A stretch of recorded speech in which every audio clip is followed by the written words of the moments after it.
એવી જ રીતે અત્યારે આપણા બધાના જીવનની અંદર એવું એક લીંબુ આવી ગયું છે.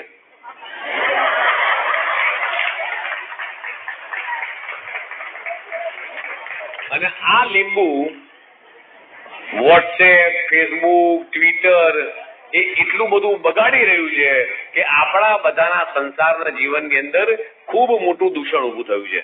મારી માતાઓ અને બહેનોને વિનંતી છે કે જેને નાની દીકરીઓ હોય, જે વહુઓ છે, એને પણ મારી વિનંતી છે, દરેક લોકોને મારી વિનંતી છે કે પરિવારની જોડે જયારે સવારે બેસીએ તો નક્કી કરીએ કે સવારે, બપોર, સાંજ 3 ટાઈમ જમતી વખતે મોબાઈલનો ઉપયોગ ના કરીએ. જેમ આપણે 11 કરીએ છીએ, પૂનમ કરીએ છીએ, તો એવી રીતે એક દિવસ નક્કી કરો, આજે રવિવારે વોટ્સએપનો ઉપવાસ,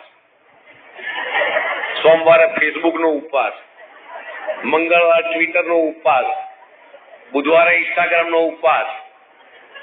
આનાથી તમને આજે કદાચ હસવું આવશે, પણ આપણા બધાના જીવનની અંદર કેટલો મોટો ફેરફાર આવશે તમને ખબર નથી. આપણો દીકરો કે દીકરી શું ભણે છે એની આપણને ખબર નથી. આપણા પતિએ થાળીમાં શું ખાધું એને ખબર નથી. કારણ કે તમારું મારું બધાનું, તમારું નહીં મારું ઘર પણ આવી ગયું, બધાના ઘરમાં પરિસ્થિતિ છે. તો આપણે બધા સંકલ્પ લઈએ. ફોરેનની અંદર આ વસ્તુ શરૂ થઈ ચૂકી છે કે જમતી વખતે કોઈ મોબાઈલ નહીં હાથમાં લેવાનો.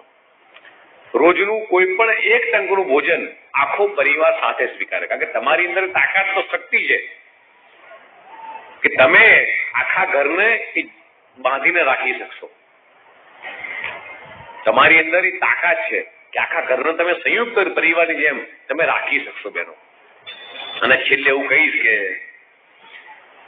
मैं स्त्री हूं, मैं नारी हूं, मैं कली हूं, मैं फुलवारी हूं, मैं दर्शन हूं, मैं दर्पण हूं, मैं नाद हूं, मैं गर्जन हूं,